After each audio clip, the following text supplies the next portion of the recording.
नमस्कार बंधुरा ममता किचेने तुम्हारे सबाइके स्वागत। तो आज के देखो कड़ाइए हल्का तेल दिए दिएছি।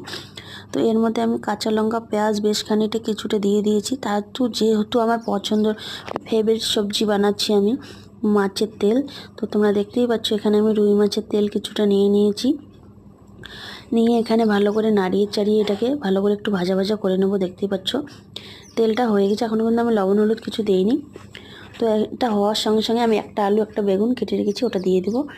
তো এটা দিয়ে আমি এবারও একটু ভালো করে নাড়াচাড়া করে নিয়ে তারপরে কিন্তু আমি এখানে দিয়ে দেবো লবণ হলুদ। তো তার আগে তোমাদের বলছি, যারা যারা মাছের তেল খেতে ভালোবাসো অবশ্যই কমেন্ট বক্সে কমেন্ট করে বলে দেবে।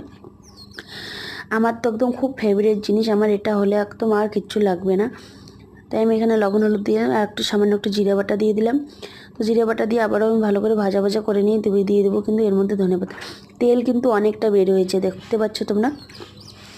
ধনেপাতা দিয়ে আবারও আমি ভালো করে নাড়া। যাদের যাদের ভালো লাগবে অবশ্যই লাইক কমেন্ট শেয়ার করবে আর সাবস্ক্রাইব করতে ভুলবে না তোমরা। তো দেখতে থাকো পুরো ভিডিও রান্নাটা। টাটা।